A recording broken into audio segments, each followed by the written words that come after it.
Bismillahirrahmanirrahim. Alhamdulillahirabbil alamin. Wa bihi nasta'inu ala umurid dunya waddin. Salatu wassalamu ala asyrafil anbiya wal mursalin wa ala alihi wa ashabihi wa atba'ihi ila yaumiddin.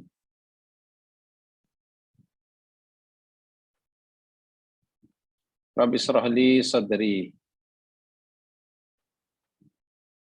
wa yassir li amri wahlul 'uqdatam min lisani yafqahu qawli.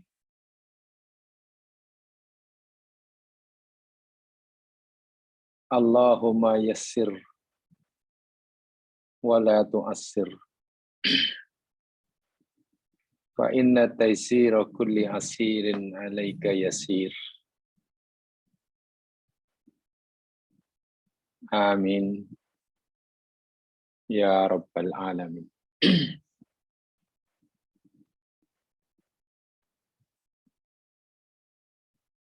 Muslimin muslimat, para pendengar yang dirahmati Allah sekalian,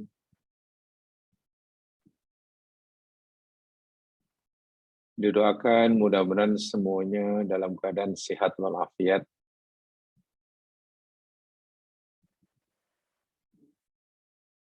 disembuhkan siapa yang sakit, dikabulkan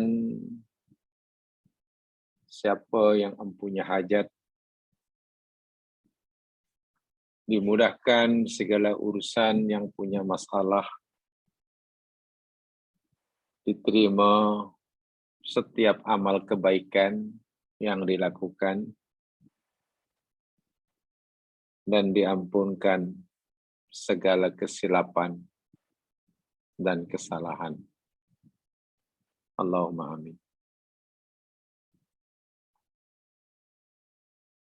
Insyaallah kita akan teruskan siri kajian kita.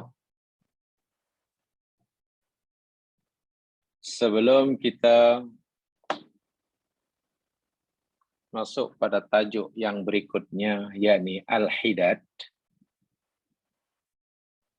sebagaimana nota yang saya telah berikan,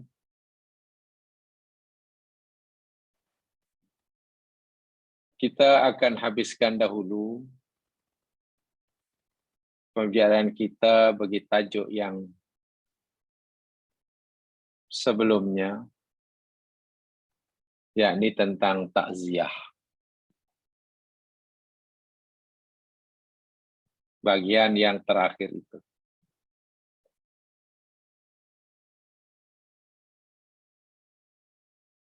Lihat nota yang sebelumnya, bagian yang terakhir sekali, takziah kepada orang kafir.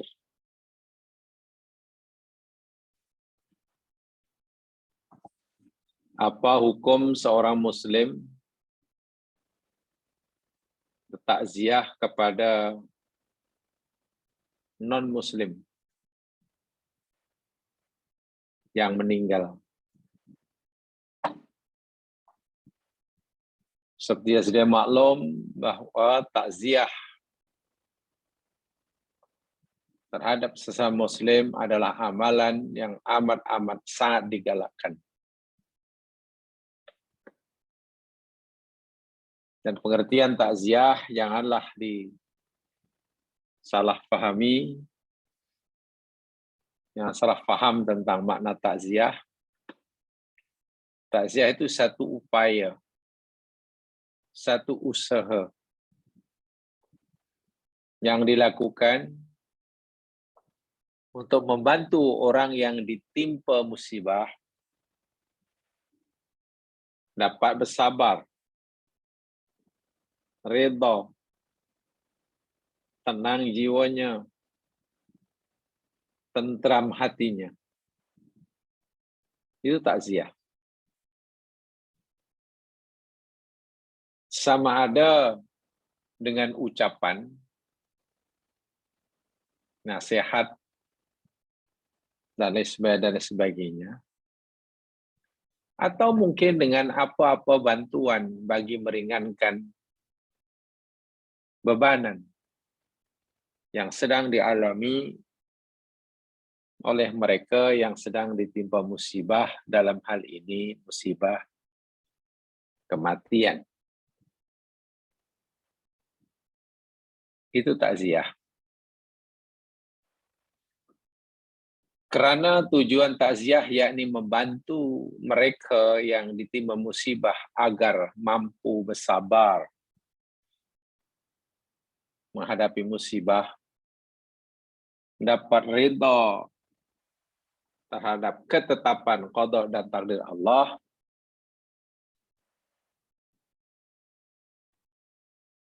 kita hanya menolong dan membantu. Selebihnya bergantung kepada orang yang menerima takziah daripada kita.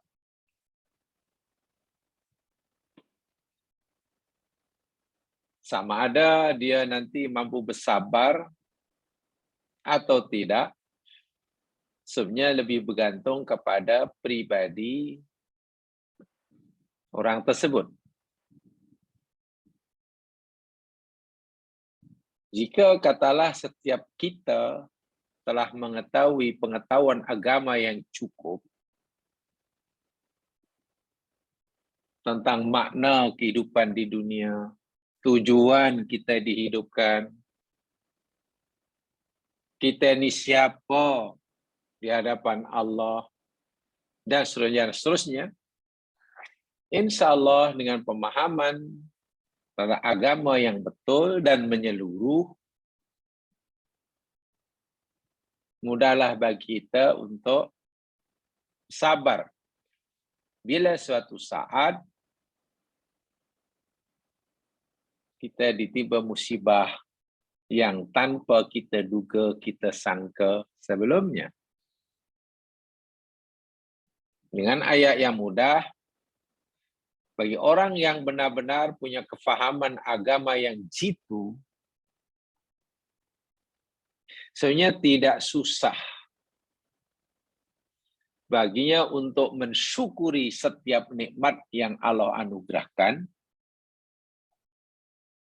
banyak maupun sedikit. Dengan kefahaman agama yang sempurna, benar dan jitu, tidaklah susah bagi seseorang untuk bersabar ketika berlaku musibah, sama ada musibah besar, kecil maupun besar.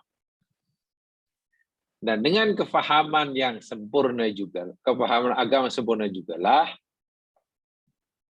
sebenarnya tidak susah bagi seorang untuk redha terhadap apa saja qada dan qadar yang Allah telah tetapkan, seburuk apapun qada itu. Ini yang perlu ada bagi diri kita. Sebab rasa-rasanya tidak mungkinlah orang dengan mudah bersabar menghadapi musibah ketika berlaku musibah hanya karena dinasihati oleh orang. Jika orang itu sendiri tidak faham kenapa Allah bagi musibah, kenapa perlu bersabar, dan sebagainya. Sebab itulah yang terpenting daripada itu, daripada takziah itu yakni usaha orang lain untuk membantu yang dimusibah untuk bersabar. Yang terpenting daripada semua itu yakni yang empunya diri itu sendiri. Sudahkah cukup sempurna pemahaman agamanya yang mengajar erti syukur bila dapat nikmat, kewajiban bersabar bila aku musibah, kewajiban ridha bila mendapatkan qada dan qadar Allah. Jika telah sempurna pemahamannya, insya Allah mudahlah mengamalkannya. Ini sesama muslim. Bagaimana pula jika yang ditimpa musibah itu saudara kita, kawan kita yang non-muslim? Bolehkah kita dengan takziah buat mereka? Ini bagian terakhir sedikit saja. Jadi saya bacakan, coba lihat nota yang lama. Takziah pada orang kafir. Ada perbezaan pendapat dalam masalah takziah kepada orang kafir dhimmi. Bukan kafir harbi ya. Kalau kafir harbi memang tidak boleh. Orang kafir yang memusuhi Islam tidak boleh. Tak boleh takziah. Kafir dhimmi. Orang kafir yang dalam perlindungan Islam. Sebagian ulama Hanafiyah dan Syafi'iyah memperbolehkannya, mengharuskannya. Tak mengapa. Kata sebagian ulama Hanafi dan Syafi'i, boleh. Tidak salah. Untuk kita takziah, memberikan nasihat agar dia sabar, tidak terlalu sedih dengan kematian orang yang tersayang. Imam Malik pula berpendapat tidak boleh takziah kepada orang kafir. Tengok perbezaannya. Sebagian madhab Hanafiyah dan juga Syafi'iyah mengharuskannya, membolehkannya. Sementara Imam Malik, asas madhab Maliki, melarangnya. Tidak boleh takziah pada orang kafir. Sementara madhab Hanabilah, Hanabilah itu Hambali ya, ada dua pendapat. Sebagian riwayat menunjukkan harus, sebagian yang lain melarangnya. Saya hanya ingin menyampaikan masalah fikih pasti ada perbedaan pendapat. Dan itu ciri khas hukum fikih. Ciri khas hukum fikih, hukum hasil daripada pemahaman seseorang terhadap nas-nas agama, itu pasti ada perbezaan. Dan perbezaan di antara mereka kadang terlalu besar, terlalu tajam istilahnya. Ya tak tajam macam mana, yang satu membolehkan, yang satu tidak bolehkan. Kan sangat besar, sangat tajam. Bila boleh maknanya kita melakukannya, tak salah, karena boleh. Yang benar tak boleh, bila kita melakukannya, berdosa. Tengok bezanya. Dan itu biasa. Kenapa begitu biasa? Ya, kerana tidak ada nas yang sharih sama ada harus atau tidak harus. Tak ada ayat yang dengan nyata mengharuskan atau melarang. Tidak ada hadis Nabi yang secara nyata, secara jelas, terang mengharuskan atau melarang. Sehingga disinilah ulama-ulama mujtahid coba memahaminya. Dan hasilnya seperti mana itu. Saya tadi ingin bermaksud hanya untuk menyampaikan bahawa dalam dunia fikih, hukum fikih itu banyak sekali perbezaan. Dan memang itu ciri khas fikih. Ciri fikih begitu, pemahaman. Dan itu bukan berlaku sekarang, berlaku pada zaman dahulu lagi. Hanya orang-orang dahulu, khasnya mustahid kita, sebelum kita, ulama yang bukan hanya pandai, bijak, ilmunya banyak, tapi juga bijaksana. Mereka bukan sekadar pandai, ilmu banyak, wawasannya luas, tapi juga bijaksana dalam mengolah, mengelola perbezaan pendapat. Itu yang menarik. Itu yang patut kita contohi, yang patut kita warisi. Berbeza pendapat, bahkan perbezaannya kadang sangat tajam, tapi mereka pandai mengambil sikap dalam menghadapi perbezaan pendapat itu. Sehingga perbezaan di antara mereka yang tidak sedikit dalam masalah hukum-hukum fiqh tidaklah mengakibatkan mereka pecah belah, putus hubungan silaturahim, saling kutuk mengutuk, cela mencela, fitnah memfitnah, jatuh menjatuhkan. Itu tidak berlaku sama sekali di kalangan ulama-ulama hebat. Ini yang patut kita contohi, yang patut kita warisi. Tapi mungkin bagi kita orang awam, biasanya pertanyaannya sederhana. Kalau yang satu kata boleh, yang satu kata tak boleh, yang satu harus, yang satu membenarkan, yang satu tidak membenarkan, yang satu melarang, lalu mana yang betul? Itu biasanya pertanyaan orang awam begitu macam kita. Mana yang betul?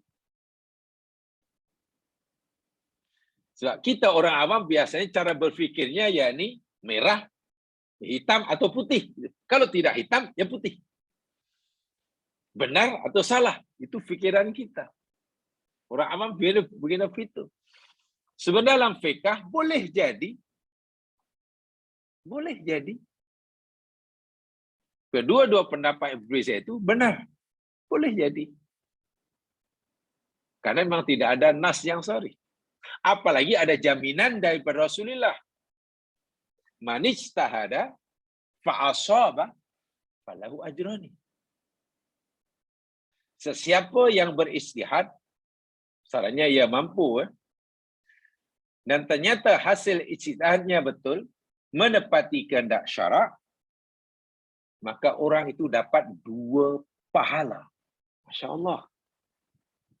Nabi bersabda dapat 2 pahala. 1, pahala yang pertama kerana sungguh-sungguh cerih payahnya beristihad, kena menguasai banyak cabang ilmu.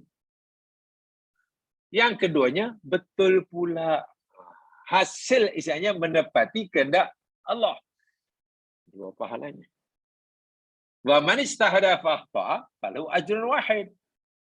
Dan sesiapa yang beristihad dan ternyata istihadnya salah, menurut Allah tak betul istihad kamu, si Musa itu tetap mendapatkan pahala, yakni 1 pahala. Jika ulama-ulama silam yang hebat-hebat Musa itu tak pernah rugi. Karena jika sekiranya pendapatnya, hasil isinya salah sekalipun, tetap mendapat 1 pahala. Pahala apa itu?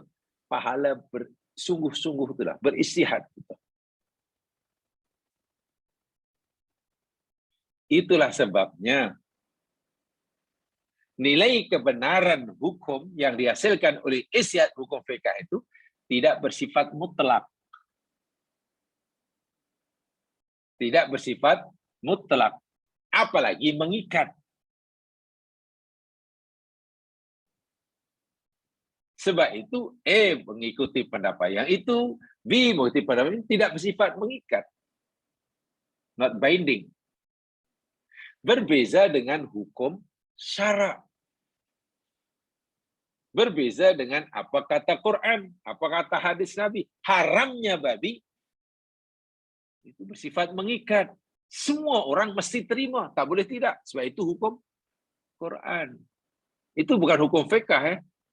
Haramnya babi itu bukan hukum fiqh, itu hukum Al-Quran, nas. Kefarduan sholat 5 waktu itu nas, itu bukan hukum fikih. Tak ada perbedaan pendapat. Tak ada sama sekali. Nih, jadi kadang-kadang kita umat akhir zaman ini kehilangan warisan yang diwariskan oleh ulama-ulama silam dalam hal ini. Yakni bagaimana mereka walaupun berbeza pendapat, tapi mereka pandai merawat perbezaan itu. Pandai meraihkan perbezaan pendapat itu. Sungguh pun mereka punya perbezaan pendapat yang tidak sedikit, yang bahkan perbezaan itu sangat tajam antara boleh dan dilarang, itu kan tajam sekali. Tapi karena mereka ini pandai merawat, pandai mengelola, pandai meraihkan, sehingga mereka tetap bersatu padu sebagai ummatan wahidah. Tetap bersatu sebagai ummatan muslimah. Itu hebat. Bagi saya sangat-sangat hebat. Ya, kalau dalam bahasa kita sekarang, ulama-ulama itu cukup dewasa dalam berbeza pendapat. Cukup dewasa dalam menghadapi perbezaan pendapat. So, ada kadang-kadang orang sering berbeza pendapat, tapi belum bersedia berbeza pendapat. Dia selalu berbeza pendapat dengan orang lain, tapi dari segi mental, dia belum bersedia berbeza pendapat. Ya, akhirnya, kalau dalam bahasa kami dahulu, masih terlalu kekanak-kanakan. Bila berbeza pendapat, ya akhirnya gaduh, akhirnya menyalahkan, tuduh, menggoda. Nah, itu sangat tidak baik. Dan itu apalagi katakan tadi, hukum yang didesain oleh fiqh itu bersifat nisbi, tidak mengikat. Karena itulah Imam Syafi'i pernah berkata, inna ra'yi shawabun yahtamilul khata'. Wa ra'ya ghairi khata'un yahtamilus shawab. Sesungguhnya pendapatku, menurut keyakinanku, betul. Betul, 100%. Tapi mungkin salah. Masya Allah. Sementara pendapat orang lain yang berbeza dengan pendapatku, kata Imam Syafi'i, menurut diriku, salah. Pada orang lain yang tak sama dengan aku, salah. Tapi mungkin betul. Wah, hebat sungguhlah. Itulah yang sangat-sangat dewasa dalam pendapat. Nah, bagi kita orang awam, bila melihat seperti ini, terpulang. Sudah kita boleh itu, boleh ikut yang tak apalah. Nampaknya bagi saya lebih suka, saya mengikut Syafi'i kata, boleh kan? Boleh lah. Yang satu, saya tak akan pergi. Saya ikut Malik. Ya sudahlah. Kalau kamu tadi sudah. Jika Imam Malik tidak menyalahkan Syafi'i dan saya tidak menyalahkan Malik, lalu kenapa pula? Nah, orang sekarang yang mungkin mengikuti Imam pendapat yang Syafi'i menyalahkan orang yang mengikuti pendapat Imam Malik. Mereka yang mengikuti pendapat Imam Malik menyalahkan pula mereka yang mengikuti Imam Ahmad bin Hanbal, katalah. Dan bahal pendapat Imam ini. Sedangkan mereka ini, Masya Allah, Imam Syafi'i, Imam Malik, Ahmad bin Hanbal, Abu Hanifah, tak ada masalah antara mereka. Inilah yang nampaknya umat akhir zaman ini tidak mewarisi sifat-sifat seperti ini daripada ulama-ulama silam. Baik. Dalil pendapat yang membolehkan takziah pada orang kafir itu adalah riwayat berikut ini. Ini dalam hadis Bukhari. Riwayat Anas bin Malik radhiyallahu an. Qala. Anas bin Malik berkata, kana gulamun yahudiyyun yahdumun Nabi sallallahu alaihi wasallam famarida. Adalah dahulu ada seorang anak Yahudi yang sering membantu Rasulullah sallallahu alaihi wasallam.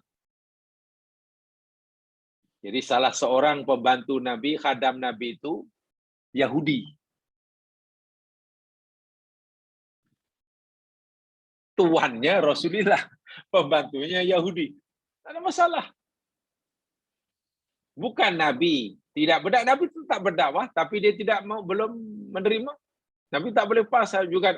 Ingat, kalau kamu ingin bantu saya, jadi khadam saya, kau mesti meluk agama aku. Tak, Nabi tak lagi syarat itu. Masya Allah, luar biasa nih ya.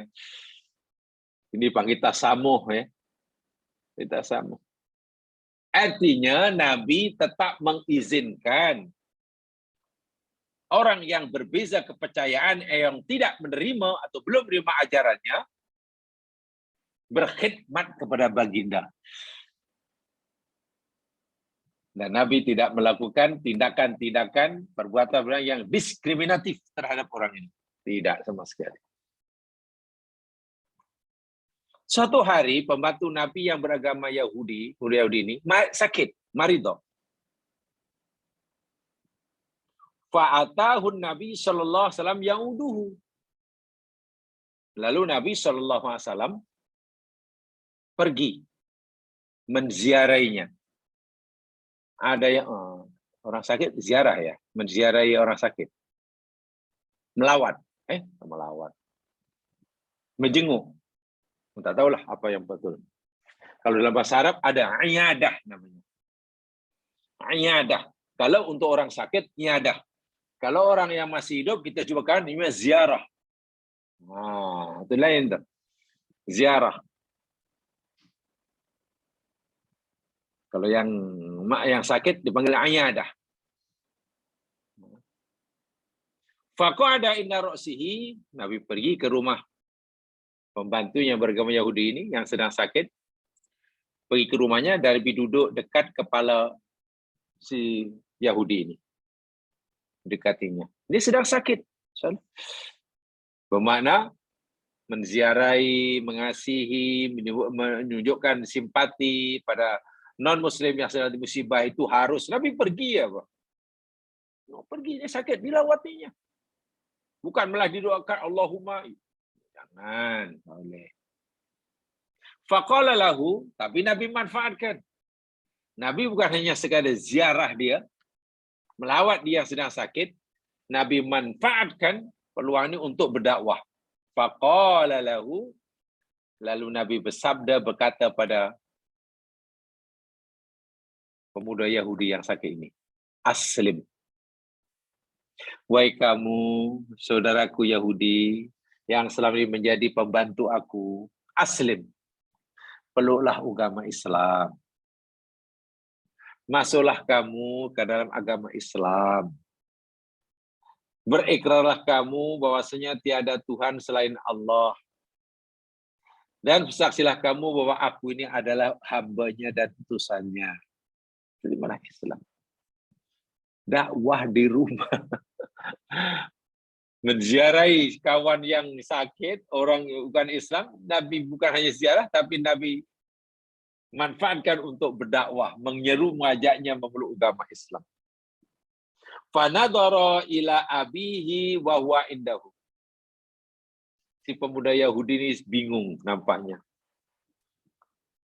Pandang wajah Nabi, majikannya yang sangat baik, yang mengizinkan untuk berkhidmat, yang sekarang menyeru untuk memeluk agamanya. Lalu kemudian ini pandang muka ayahnya. Bapaknya Yahudi ada di tempat itu. Tengok muka bapaknya, tengok muka Rasulullah. Bingung nih. Kalaulah aku tidak kabulkan hajat Nabi ini. Nabi ini majikanku yang baik. Dia mengajak aku memeluk agamanya. Kalaulah aku tak kabulkan permohonannya, bagaimanalah, dia orang yang sangat baik. Tapi kalau aku kabulkan permintaan Muhammad, aku menjadi pengikutnya agama Islam, apa kata ayahku? Ayahku sangat sayang pada aku. Dia seorang Yahudi. Bagaimana perasaannya jika aku meninggalkan agama Yahudi, memeluk agama Islam? Dia ingin menjaga hati orang tuanya. Pada masa yang sama, Nabi majikanku yang hasan baik, tak pernah punya permintaan. Kali inilah punya permintaan padaku. Kalau aku tidak kabulkan, la ilaha. Jahatnya lah aku ini. Serba salah anak muda ini. Tengok wajah Nabi, tengok orang tuanya. Orang tuanya rupanya sangat-sangat faham keadaan yang sedang dialami oleh anaknya. Bingung ini. Mana ini yang nak dipatuhi ini? Nak memeluk agama Islam, memenuhi permintaan Rasulullah. Tapi kalau itu yang dipilih, bagaimana perasaan orang tuanya? Atau tolak saja permintaan Nabi karena tidak mau menyakiti hati orang tuanya, tapi apa pula lah Nabi si majikan yang baik ini tak pernah punya permintaan, satu saja permintaannya tak dikabulkan pula. Orang tuanya rupanya faham betul keadaan anaknya. Lalu dia kata faqala lahu, berkatalah bapanya kepada si pemuda Yahudi, Atik Abul Qasim, wahai anakku, taati, patuhi permintaan Abul Qasim ini. Ayah budak ini, orang ini Yahudi ini panggil Nabi Muhammad Abul Qasim. Dan itu panggilan Rasulullah sebelum Nabi jadi Nabi. Abul Qasim, Abul Qasim, Abul Qasim. Setelah Nabi jadi Nabi, tak seorang pun orang Islam panggil Nabi Abul Qasim. Semuanya panggil ya Rasulullah, ya Rasulullah. Istrinya panggil Rasulullah, putrinya ya Rasulullah, pak mertua ya Rasulullah, menantu ya Rasulullah. Hanya orang Yahudi, ya tak akan panggil ya Rasulullah lah. Tetap panggil ya Abul Qasim, Abul Qasim. Karena putra Nabi namanya Qasim. Yang lelaki, yang meninggal masih kanak-kanak itulah. Kecil itu. Wahai anakku, taatilah, tunaikan sajalah, kabulkanlah permintaan Abul Qasim ini.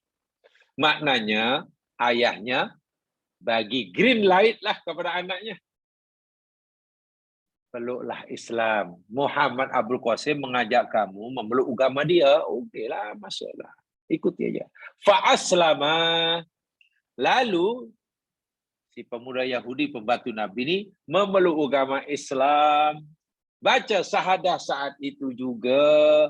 Asyhadu alla ilaha illallah wa asyhadu anna Muhammadar Rasulullah. Muslim, mukmin. Statusnya sebagai orang mukmin Muslim. Walaupun mungkin belum mengamalkan perintah beragama yang lain. Tapi kan sudah ada sahadah. Itu kan pemisah antara kafir dan statusnya sudah Muslim. Wajib diperlakukan sebagai orang mukmin Muslim. Setelah itu Nabi pun baliklah. Hajat pertama untuk ziarah dia yang sakit sudah terkabulkan. Hajat kedua nak menyeru memeluk agama Islam selama ini tidak berjaya, kali ini berjaya, sudah. Nabi pun keluar balik. Dalam perjalanan balik keluar dari rumahnya, apa sabda Nabi? Dan inilah ucapan yang seharusnya kita ucapkan kepada saudara baru. Bahasa kita saudara baru.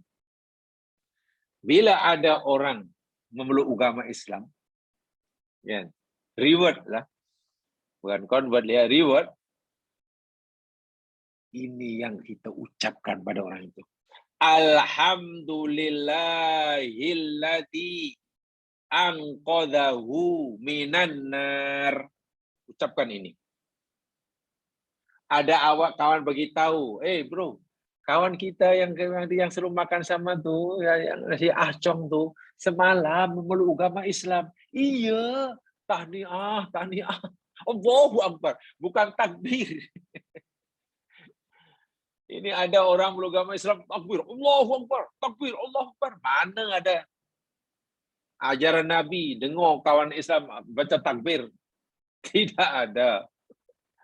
Yang ada yakni ucapkan alhamdulillah, segala puji bagi Allah, alladzi anqadhahu, zat yang telah menyelamatkan dia yang baru masuk Islam itu, minan nar, daripada api neraka. Ucapkan itu.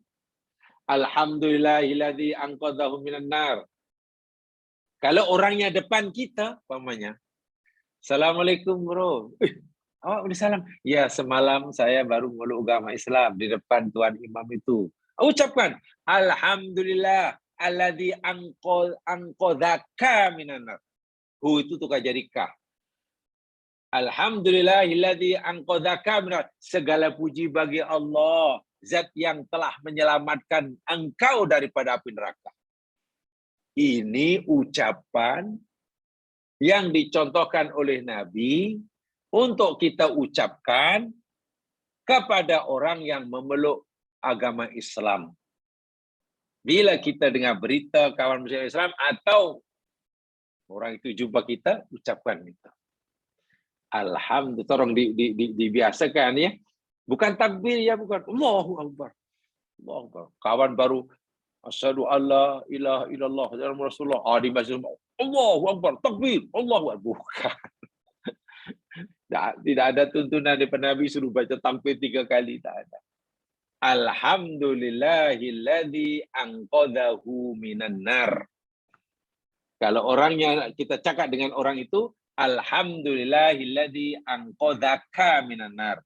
Artinya apa? Segala puji bagi Allah yang telah menyelamatkan dia atau yang telah menyelamatkan awak kau daripada api neraka.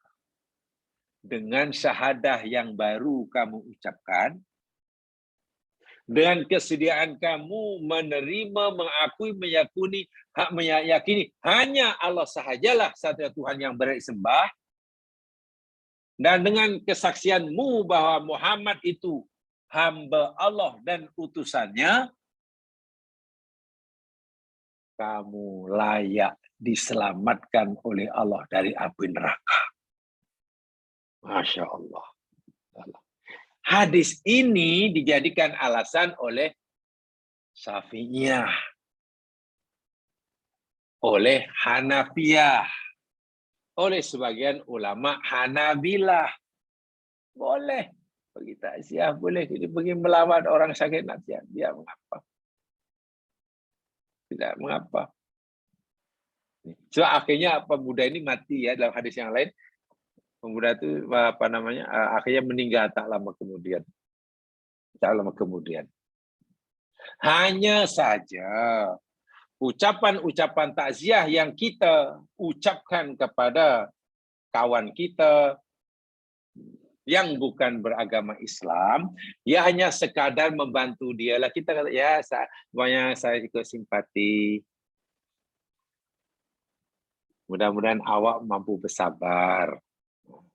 Dia orang-orang baik. Saya tahu awak merasa kehilangan. Tapi hidup perlu diteruskan. Cukup begitu. Tak boleh kita juga Allahumma ighfir lahu warhamhu, tidak boleh. Tidak boleh kita kata Allahumma ighfir lahu warhamhu. Tak dibenarkan. Dan minta maaf jamaah sekalian, saya pernah jelaskan tapi di tempat yang lain mungkin ada yang mengikuti, yang tidak mengulangi. Jangan sekali-kali orang Islam bila mendengar kematian non-Muslim atau kita tidak mereka, kita ikut ucapkan pada mereka RIP. Tidak boleh. RIP, rest in peace, tidak boleh. Rest in peace itu yakni ucapan yang tidak dibenarkan oleh Islam kepada non-Muslim. Sebab bukankah ini macam mana mereka boleh rehat dalam peace, dalam rahmat dan sebagainya. Bagaimana mungkin minta maaf orang kafir boleh rehat setenang-tenangnya bahagia di alam barzah? Tidak mungkin. Mereka tidak layak, tidak berhak mendapatkan rahmat Allah, ketenangan, kesejahteraan. Sikit pun tak berhak mendapatkan rahmat Allah di alam barzah, apalagi di akhirat.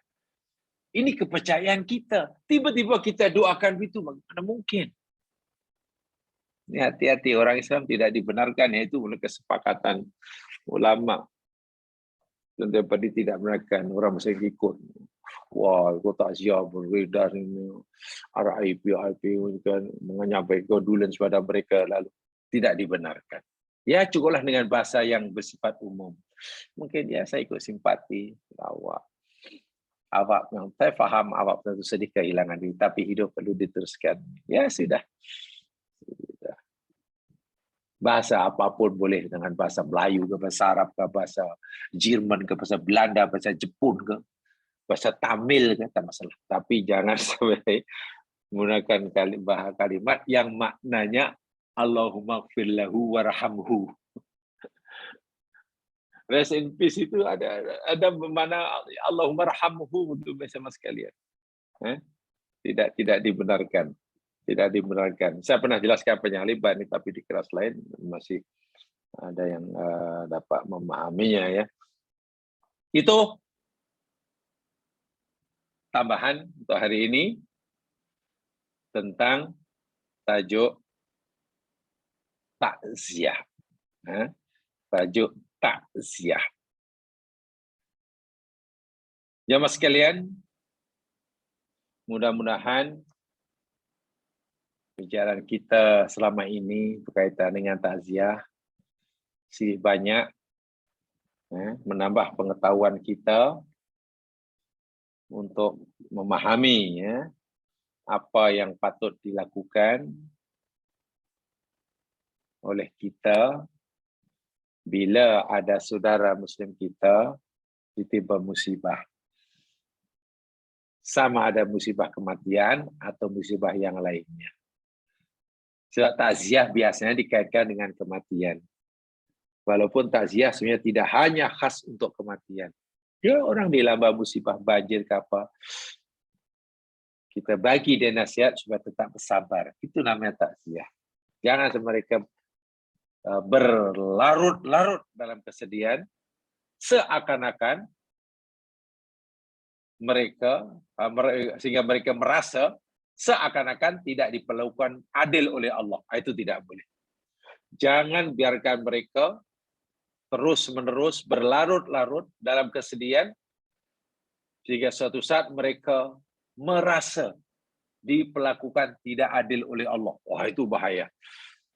Disitulah mustahaknya takziah.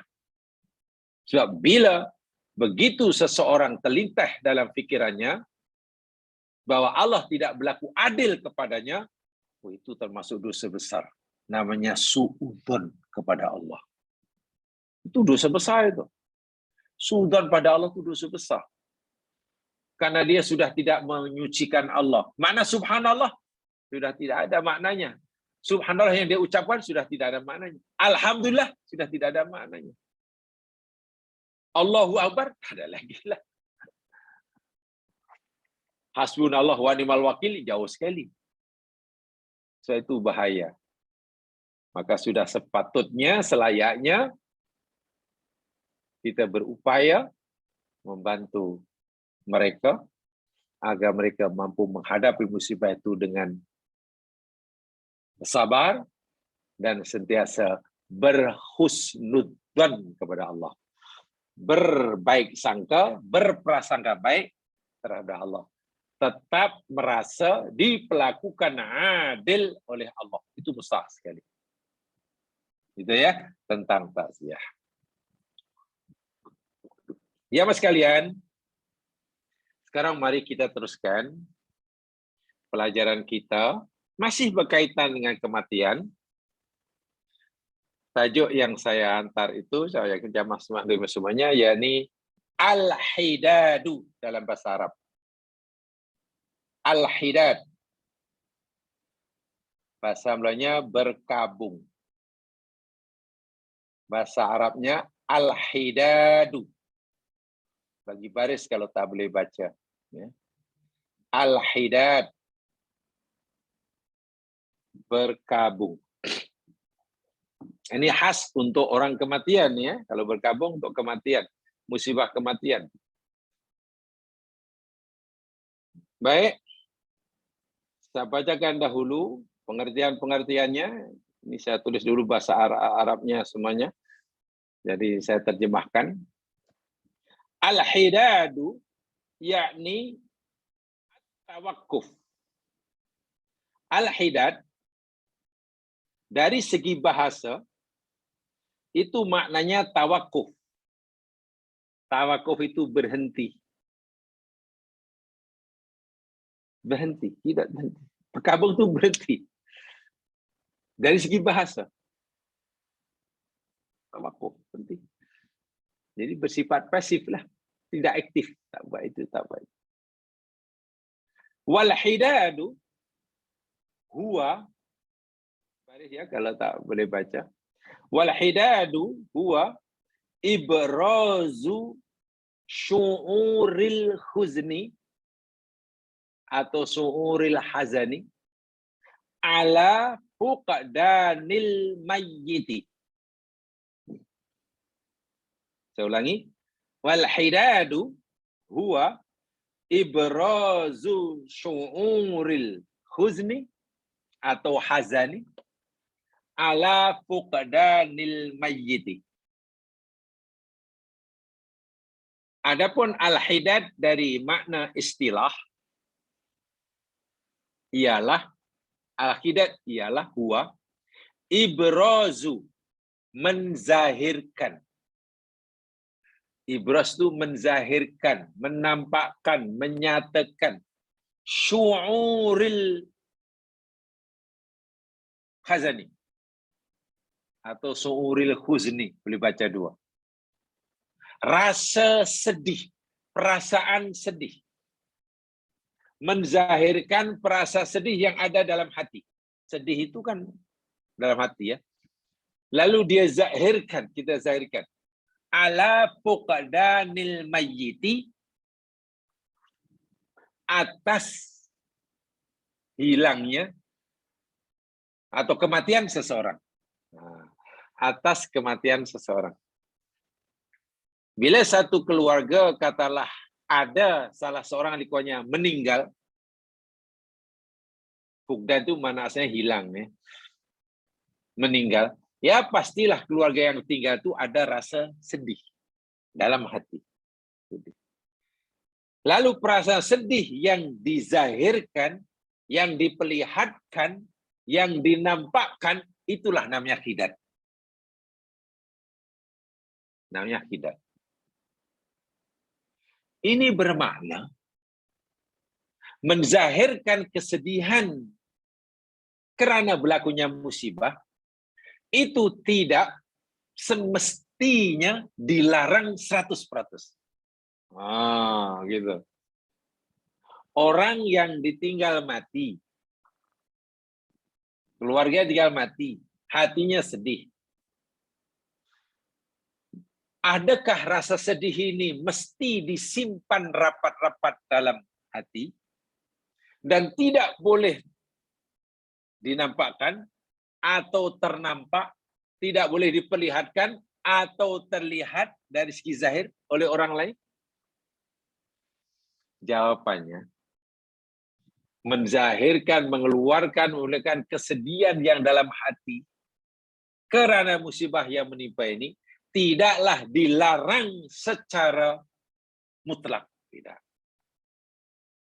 Memang ada yang dilarang, tapi tidak dilarang secara mutlak. Contoh yang dilarang, menzahirkan kesedihan yang dilarang yang kita telah pelajari pada tajuk sebelumnya, niyahah.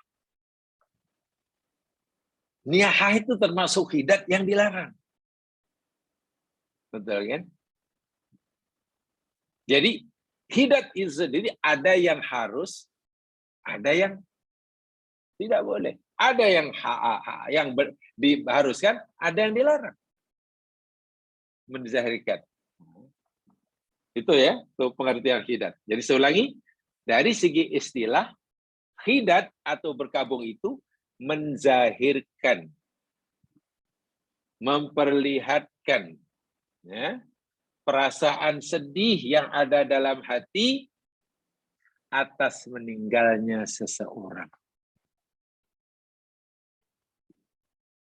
Boleh kita ambil kesimpulan dari takrif ini, bermakna menzahirkan kesedihan karena musibah berlaku itu tidaklah dianggap salah secara mutlak. Betul ada yang dilarang, ada yang dibenarkan. Itu maksudnya. Paham ya? Fayuqalu, sebagai contoh, kalimat hidat itu menzahirkan itu, ini sebagai contohnya begini. Labisat almar'atu al-hidada ala zawjiha. Ai irtadda thiyabal khuzni. Labisat telah memakai almar'atu seorang perempuan al-hidad, pakaian berkabung, ala zaujiha, atas kematian suaminya. Orang Arab biasa mengatakan irtaddat almar'atu thiyabal huzn. Oh, perempuan itu telah memakai pakaian kesedihan. Dia sedang ditimpa musibah. Hatinya sedih. Bagi menzahirkan kesedihannya, diperlihatkan melalui cara berpakaian dia. Ini pernah berlaku pada zaman dahulu. Nah, sekarang pun ada kadang-kadang pakaian tertentu. Nanti di belakang ada pembicaranya. Ada yang pakai hitam lah, ada yang pakai... Boleh atau tidak boleh kata orang dipakai itu dililit ke lengan ini. Atau yang lelaki dalam songkok, hitam dililit. Apa? Nah, apa tipe itu? Ribbon, yang putih itu apa, wallah alam. Itu berkabung, tanda di menzahirkan. Tadi saya katakan dari segi hukumnya ada yang dilarang, ada yang diharuskan. Itu secara umum dahulu ya. Baik. Sampai kita baca berikutnya. Ammal hidadu fil islami. Amma adapun al-hidadu berkabung fil islami di dalam Islam, fahuwa, maka ialah antam tani al mar'atu. Antam tani'a, imtana'a yamta itu maknanya menahan diri. Al mar'atu seorang perempuan menahan dirinya. Anwat izzinah, daripada mengambil atau memakai perhiasan. Muddata zamaniyah muayyanah, dalam beberapa waktu yang ditentukan. Berkabung dalam Islam itu ialah difahami sebagai seseorang menahan diri daripada memakai perhiasannya pada waktu-waktu yang ditentukan. Wa tamtani'u 'anil khuruji min baitiha. Dan perempuan tadi menahan diri daripada keluar rumah datang zamaniyah muayyanah haddadaha syara, dalam waktu-waktu yang telah ditetapkan oleh agama. Itu makna berkabung dalam Islam. So, al-hidad atau bergabung dalam Islam, saya ulangi, ringkasnya dalam bahasa Arabnya, yakni seorang perempuan menahan diri daripada memakai perhiasan dalam waktu yang ditentukan. Seorang perempuan menahan diri daripada keluar rumah dalam waktu yang ditetapkan oleh syarak. Itu pengertian berkabung menurut syarak dalam Islam. Yang di atas tadi dari si bahasa tawakuf, menzahirkan kesedihan. Merasakan sedih. Sama ada melalui perbuatan, penampilan diri. Sebab itulah kan Ada kan pakaian-pakaian yang tak sepatutnya dipakai oleh seorang perempuan yang sedang berkabung, tinggal mati suami. Wow, tiba-tiba tinggal suami, kemudian suami baru sembuh. Wow, pakainya macam orang nak pergi pesta. Pakainya bukan main, wah, gemelapan sana sini, pakailah Gucci sana sini, kasut bukan main 7 inci. Oh, dengan makeup yang itu dilarang ya sekalian. Tidak dibenarkan. Ya, walaupun di rumah. Karena dua tadi, meninggalkan perhiasan, menahan diri pada berhias. Itu tentunya bukan hanya semasa keluar, sebab keluar itu sendiri sudah tidak dibenarkan. Menahan diri pada tidak keluar rumah, daripada keluar rumah. Yang kedua tadi, menahan diri daripada berhias. So itu biasanya ya ala kadar sudah, ala kadar. Menunjukkan yang dia sedang sedih hatinya.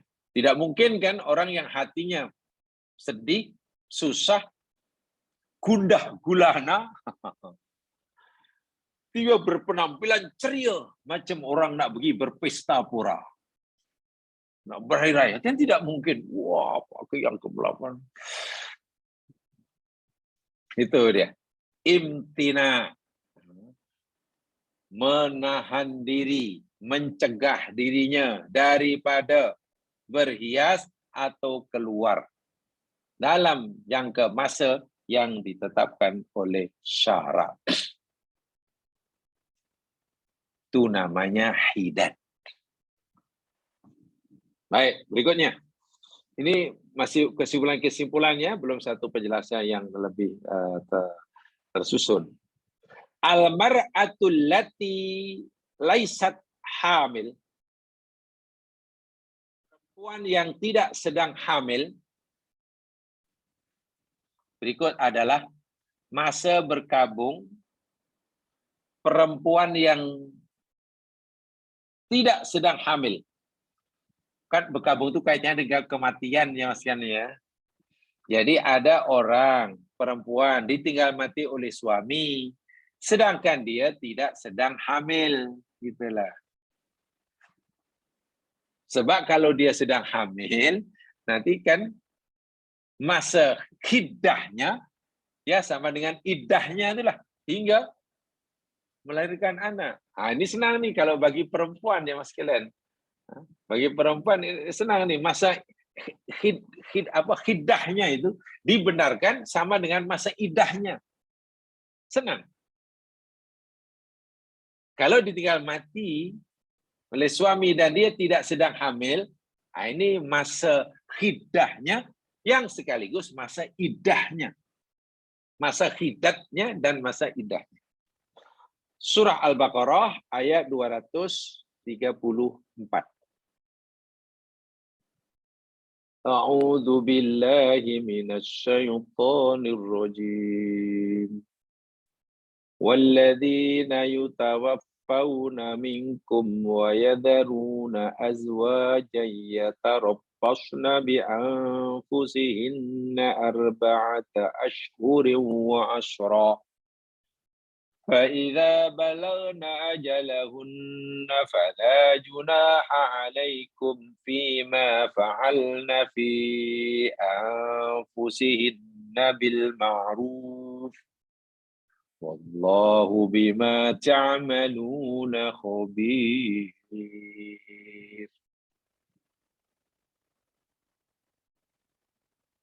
Walladzina, dan orang-orang yang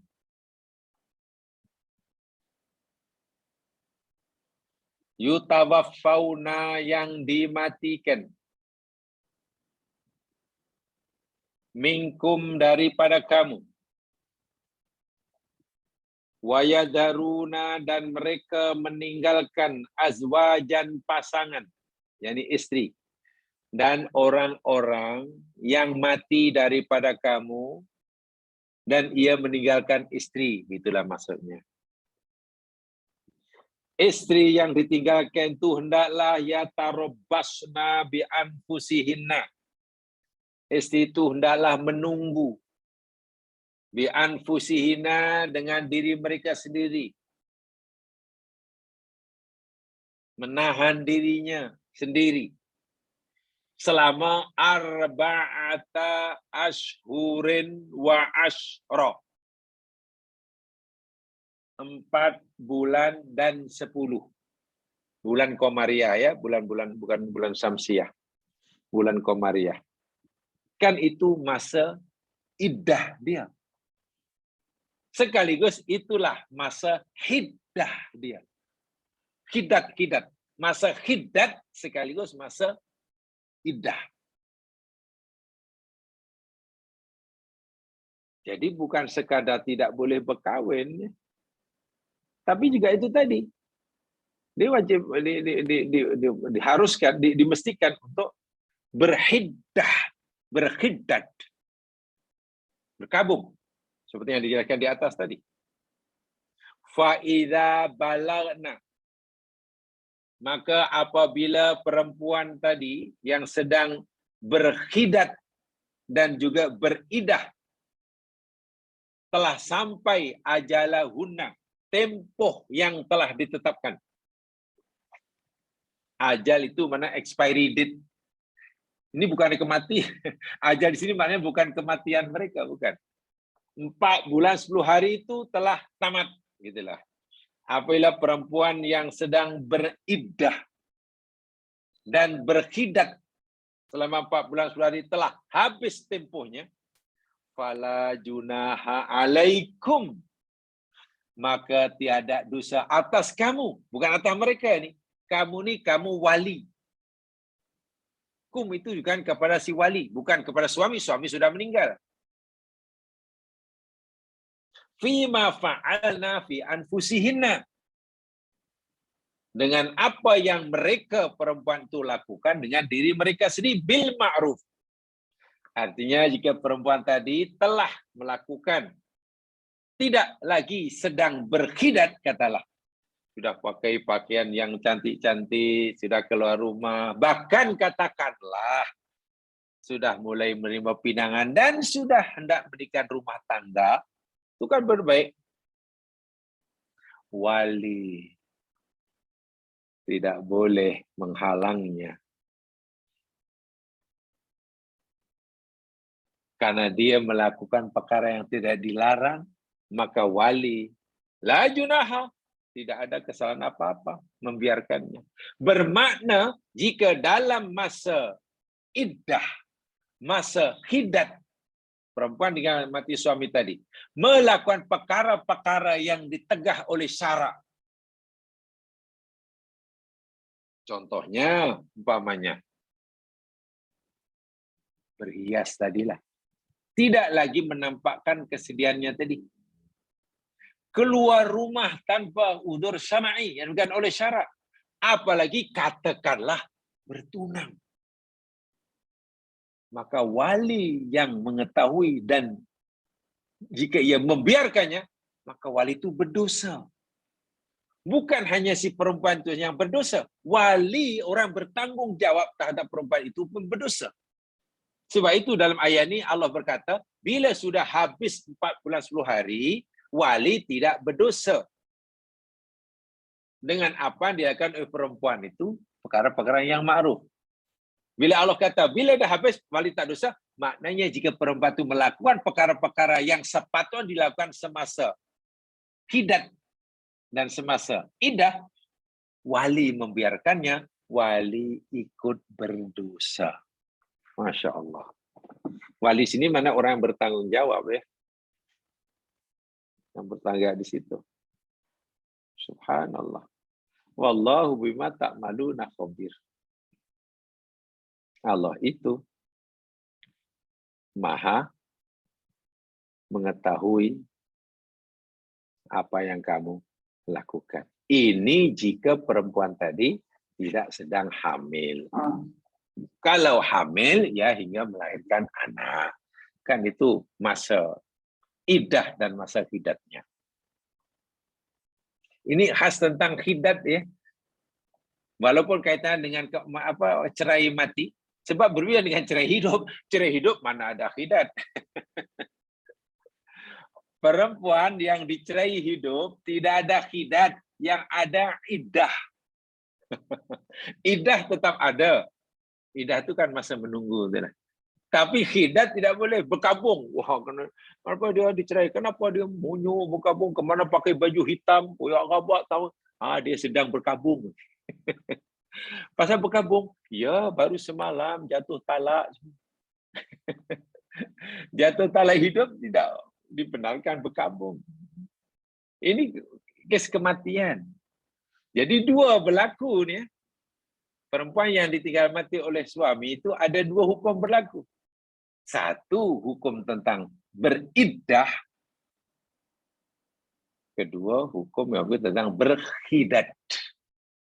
Ya, jelas ya, itu basicnya, itu basicnya. Tentang larangan keluar itu ada penjelasan sendirilah. Adakah larangan keluar itu secara mutlak? Atau mungkin ada yang dibenarkan? Itu ada perincian, ada penjelasannya nanti insya Allah. Nah, ini saya sampaikan yang secara umum dahulu. Secara umum dahulu. Oke, difahami itu surah Al-Baqarah 2, 3, 4. Berikutnya. Paragraf berikutnya. Wa qala Ibnul Qayyim. Dan berkatalah Ibnul Qayyim Al-Jauziyah.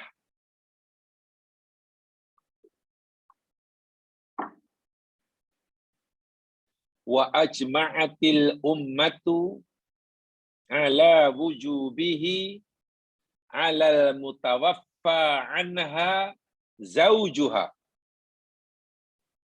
Wa ajma'at, dan telah berijma' al-ummatu, seluruh umat Islam, maksudnya ulamanya, telah menjadi isma' ulama muslimin ala wujubihi, atas hukum wajibnya hidat, alal mutawaffa anha, bagi seorang perempuan yang ditinggal mati zaujua oleh suaminya.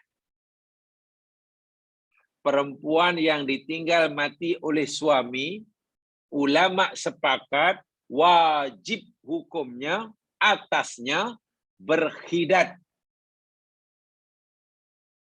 Berkhidat.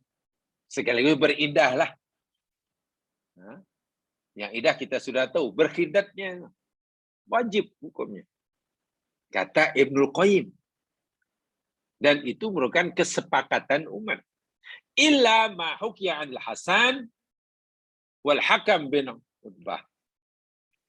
Kecuali adalah pendapat yang disandarkan kepada Imam Hasan dan Hakam bin Utbah. Wa hadha yakni annahu wajaba 'alal mar'ati, dan ini bermaksud bahwasanya wajib hukumnya atas perempuan al-mutawaffa anha zaujuha, yang ditinggal mati oleh suaminya, anta hidda arba'ata ashhurin wa asrata ayamin.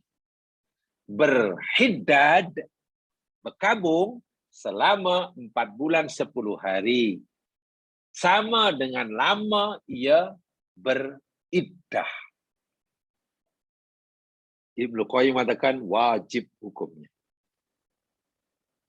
La farqa fi hadzal hukmi, tak ada perbezaan.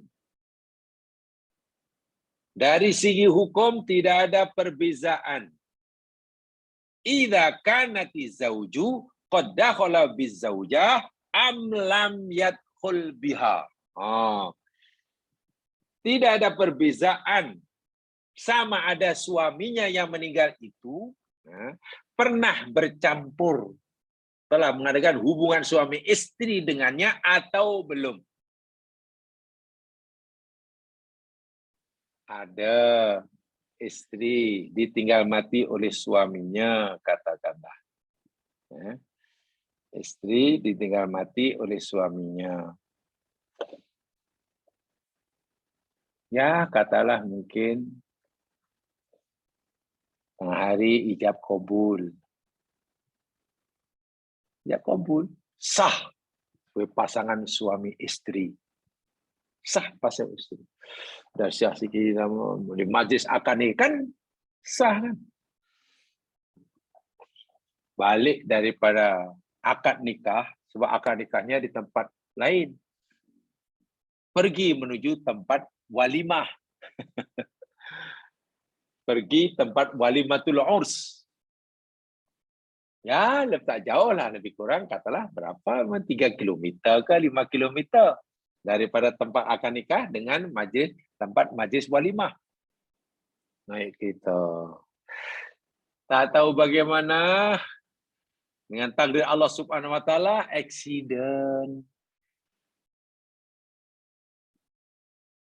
Kereta yang dikendarai, diketungganginya ke accident. Driver ya hanya cedera. Pengantin perempuan ya cedera sikit saja, luka di tangannya. Tapi suaminya meninggal. Betul. Suami meninggal. Baru 2 jam, 1 jam selepasnya diijab kabulkan. Nah, ini jenis istri yang ditinggal mati suami sebelum bercampur. Maka hukumnya sama. Istri tadi walaupun baru jadi istri selama 2 jam, tetap wajib baginya beriddah sekaligus berkhidat selama 4 bulan 10 hari. Itulah maksud ni. Maksud ayat Muqayyim itu seperti inilah. La farqa fi hadzal hukmi idza kanati zauju qad dakhala bizaujah am lam yadkhul biha. Itu maksudnya begitu. Tidak ada perbezaan tentang wajibnya hukum wajib berhidat bagi seorang istri yang ditinggal mati oleh suaminya, sama ada pernah mengadakan hubungan suami istri ataupun belum. Paham ya? Jadi sifatnya umum, asal ditinggal mati seorang perempuan yang mati oleh suami, inilah peraturannya. Tak ada bezanya bersuami istri sudah lama bertahun-tahun ke, atau baru berbulan-bulan ke, atau berminggu ke, atau berhari ke, atau baru 2 jam. Jadi pasangan yang sah. Belum pun sempat makan beradab. Belum sempat makan beradab. InsyaAllah. Belum sempat sesi bergambung. Hanya fotografer yang sudah disibuk, ya tak jadi ambil gambar. Hukum tetap berlaku. Tuh, kata Ibnu Qayyim, ini sudah menjadi ijma'. Istama'atil ummat. Artinya majoriti ulama berpendapat seperti itu. Paham ya? Itu. Sekarang yang berikutnya. Waqad qala Ibnul Munzir. Perhati betul-betul ya, sebab ini saya tak sebab menerjemahkan, jadi saya terjemahkan dari ajar langsung aja. Dan telah berkata Ibnul Munzir, wa ajma'u, dan mereka ulama telah ijma', sepakat, sekata, anna iddatal khurrah al-muslimah, bahwasanya iddah bagi perempuan muslimah yang merdeka, allati laisat bihamilin, yang tidak sedang hamil. Ini keistimewaan bahasa Arab ya. Hamil itu bahasa Arab, bahasanya pun hamil juga. Tapi khas untuk kalimat hamil nih, kalimatnya tak ada perbedaan antara mudzakkar dan muannas. Tetap hamil, tak ada hamilah, tak ada. Kalau alim, alimah, ustadz, ustazah, muslim, muslimah, ada tak. Mukmin, mukminah. Tapi hamil, hamil aja, tak payah ada hamilah. Kenapa tak perlu tambah tak?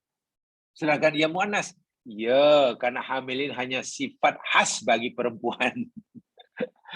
Tak ada lagi hamil, tidak ada. So, itu sebut hamil pasti perempuan, tak payah bubuh tak. Tak payah. Imra'atun hamilun. Sudah. Jangan imra'atun hamilah. Tak payah. Itu keistimewaan bahasa Arab.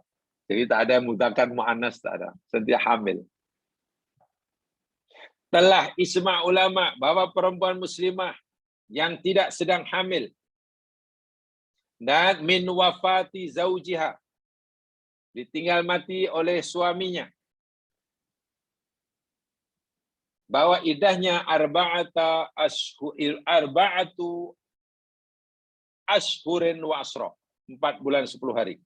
Madkhulan biha au ghaira madkhulin, sama ada telah bercampur ataupun belum. Shaghiratan lam tablugh au kabiratan qad balagat, sama ada dia masih kanak-kanak ataupun dia sudah dewasa yang sudah balik. Nah, ini hukum tersendiri ya di kalangan ulama fikih, itu dibincangkan panjang lebar itu. Bolehkah atau sahkah perempuan yang belum balik, pernikahan perempuan sebelum balik? Itu dibiarkan dalam ulama. Dan majoriti ulama menganggap hukumnya sah. Artinya bukan menjadi syarat gitulah. Belum balik kawin. Itu dari segi hukumnya sah. Dari segi hukumnya, pokoknya ulama pendapat begitu. Walaupun mungkin ikut adat kita, budaya kita akan ditertawakan orang lah. Bahkan tidak diluluskan. Ditanya, ini panggil perempuan ni berapa umur dia? Yang lelaki umurnya berapa? Yang lelaki itu umurnya sudah 17 tahun. Oh, yang perempuan baru 10 tahun. Oh, tak boleh cek. 10 tahun tak boleh. Umur minimum. Kan, setiap hari kan sempat heboh juga ya. Jadi itulah. Jadi, kalau di kalangan perbincangan fikah, memang dah selesai. Majoriti mengatakan boleh, tak masalah. Tapi bila dah masuk perbincangan parlimen, dah di kalangan parlimen kan jadi hukum dunia, hukum negara, ya pasti ada yang pro dan kontra. Mana boleh kanan ini menggalakkan ini. Kan heboh. Ya itulah. Memang susahnya begitu. Zaman moden susahnya begitu. Kenapa? Karena apa yang dikatakan oleh syarak, oleh Islam dalam hukum syaraknya, belum selari dengan apa undang-undang yang berlaku dalam masyarakat. Jadi ada dua, macam mana nih hukum syarak boleh, menggunakan apa tidak boleh. Pada zaman Nabi, itulah hukum syarak, itulah hukum adat. Jadi perbuatan nilai yang dipunyai oleh masyarakat sama, itulah. Jadi tak ada percanggahan pada zaman Rasulullah atau negara Islam. Di negeri kita, ya kita kena maklum. Dalam perkahwinan kan, kalau menurut agama sah, tapi kalau ikut undang-undang Islam mungkin belum sah. Contoh, katalah orang kawin, katalah kawinnya tidak di negeri di mana dapat izin, kan dianggap tidak sah. Tapi Islam kata sah. Jadi kena daftarkan baru sah. Itu kalau diluluskan. Tapi ada baiknya juga, sebab kalau sah dari agama tapi tidak berdaftar, susah juga. Karena negara belum menganggap ia sah. Bila berlaku perceraian, susah nanti istinad menuntut haknya.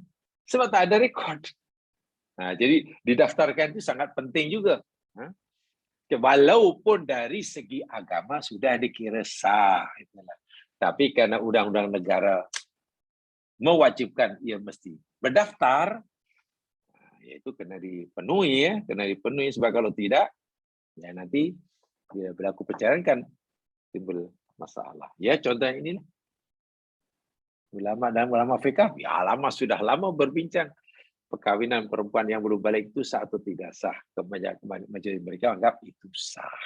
So itu di sini disebutkan perempuan dimati oleh suaminya, sama ada sudah bercampur atau belum, sama ada perempuan itu sudah balik ataupun belum, tetap sajalah idahnya atau masa hidatnya, masa idah atau masa hidat sama 4 bulan 10 hari. Sama kata Ibnu Munzir dengan Ibnu Qayyim. Baik, berikutnya saya bacakan aja dahulu. Innahu qad tahaddal mar'ah ala ghairi zaujiha. Nah, ini lain sikit. Sesungguhnya kadang-kadang seorang perempuan muslimah itu berkabung berkabung atas kematian orang lain, bukan kematian suaminya. Kalau berkabung atas kematian suami, itu jelas. Disuruh oleh agama, bahkan diwajibkan. Kata apa pendapat yang atas tadi. Wajib hukumnya berkabung. Bila yang meninggal itu suami. Sekarang bagaimana jika yang meninggal itu bukan suaminya? Bolehkah perempuan itu berkabung? Qad tahaddul mar'ah ala ghairi zawjiha. Kadang-kadang perempuan itu berkabung ala ghairi zawjiha, atas kematian selain suaminya. Wa hadza mubahun fil Islam. Ini hukumnya harus. Katakanlah seorang anak perempuan ditinggal mati oleh orang tuanya. Orang tuanya meninggal. Ayahnya meninggal. Atau maknya meninggal. Atau saudaranya meninggal. Sedangkan saudaranya ini nanti yang akan menjadi walinya. Perempuan ini belum kawin. Ayahnya meninggal. Ya, tak ada wali. Kalau kawin nanti wali siapa? Kan abangnya. Masa bapak yang meninggal boleh tak berkabung? Boleh.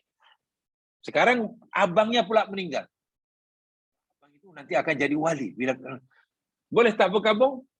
Dalam Islam, perempuan diharuskan berkabung atas kematian, walaupun yang meninggal itu bukan suaminya. Tetapi walakin li thalathati ayamin faqat. Diharuskan bergabung selama 3 hari sahaja. Tak lebih. Dan sebetulnya jemaah sekalian, ini daripada kitab yang saya baca ya.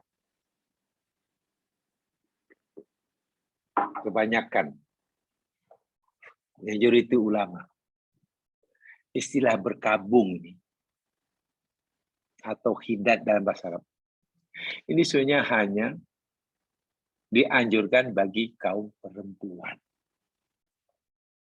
Ya. Dan tidak bagi kaum lelaki. Tapi dalam budaya kita ni, kaum lelaki pun ikut nyibuk, berkabung juga. Bahkan lebih lama daripada perempuan. Ini yang kita tidak faham.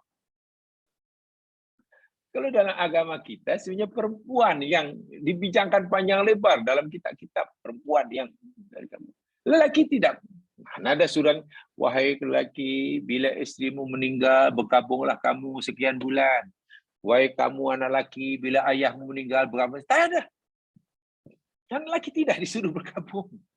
Yang dibenarkan, bahkan disuruh berkabung itu perempuan.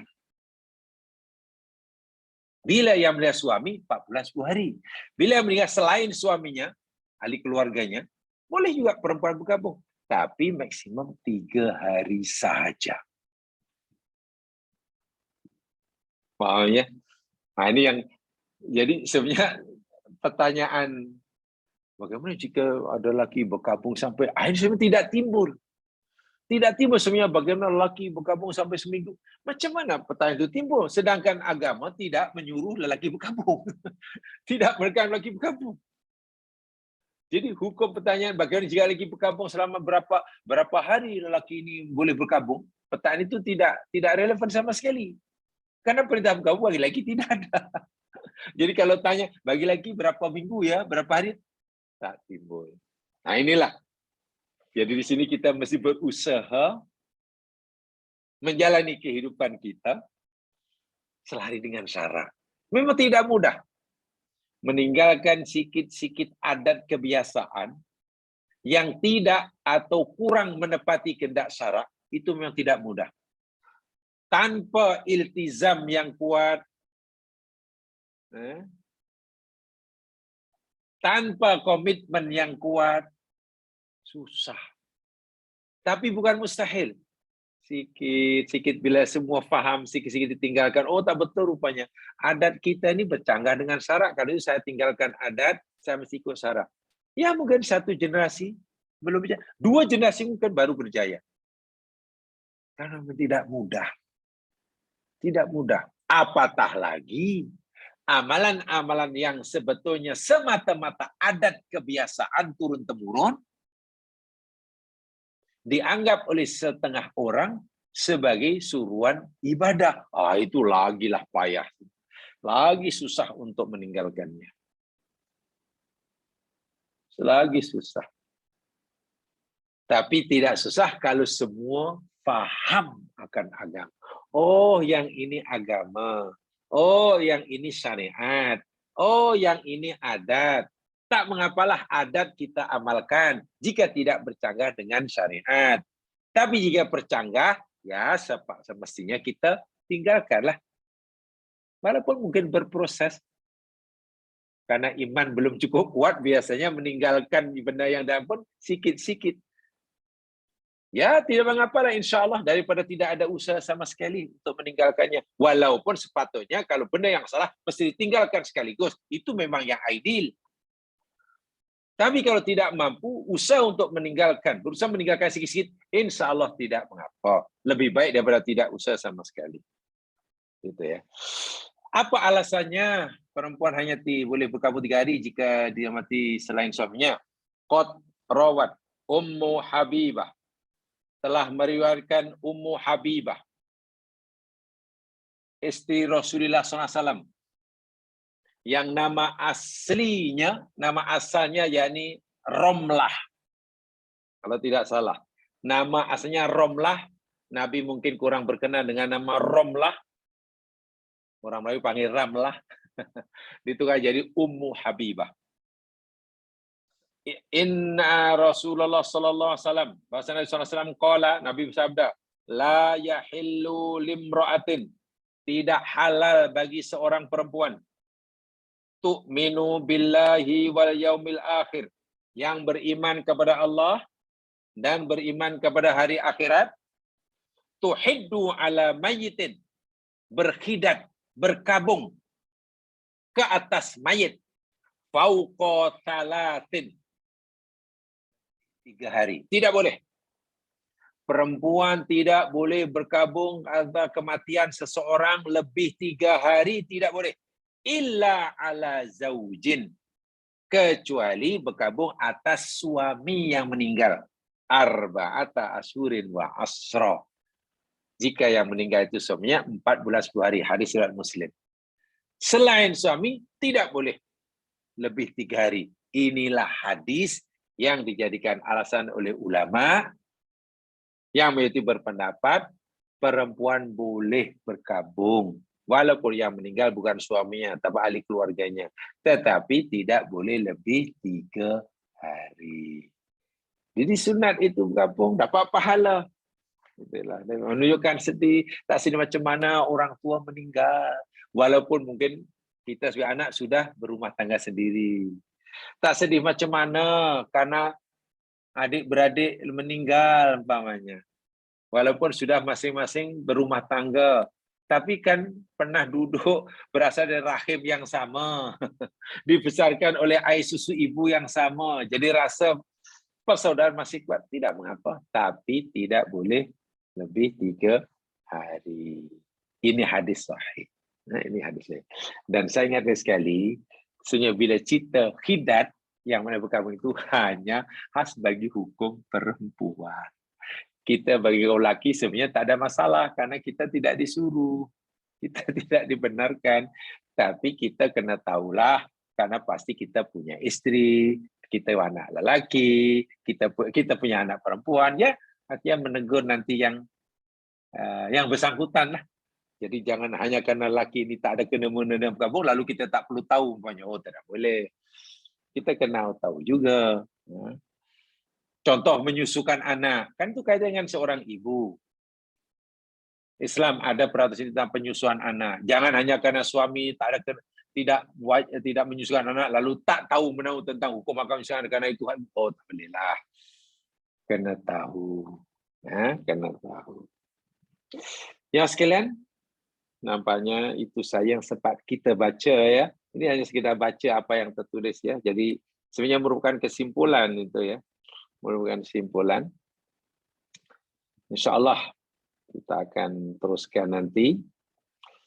karena ini hanya pembicaraan biasa sahaja kampung ini, dan saya yakin setiap kita pasti mengalaminya, khasnya kaum perempuan. Laki pun karena ada tanggung jawab kepada perempuan yang di bawah jagaannya, ya kena tahu juga. Kena tahu.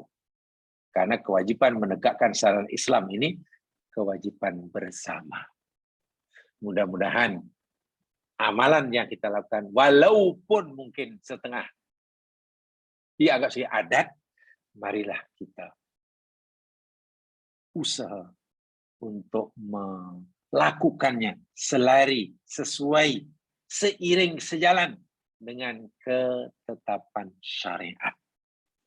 Sementara Allah masih beri kita izin untuk hidup, alangkah berbahagia dan bertuahnya kita jika setiap yang kita amalkan, walaupun nampaknya amal yang kecil, selari sama dengan kehendak syariat. Itu keuntungan yang luar biasa. Kita manfaat, saki bagi umur kita, kita pastikan setiap yang kita lakukan, walaupun nampaknya kecil, selari dengan kehendak syariat. Itu kejayaan, keuntungan yang sangat besar bagi kita di akhirat. Mudah-mudahan kita diberi kesadaran seperti itu. Wallahu a'lam, kurang lebihnya mohon dimaafkan. Dengan izin Allah, insyaAllah kita akan bersua semula dan kesempatan. Mari untuk dengan bacaan tasbih kifarah dan surah Al-Asr. Subhanakallahumma wa bihamdika asyhadu an la ilaha illa anta astaghfiruka wa atubu ilaik. A'udzu billahi minasyaitonir rajim. Wal 'asr.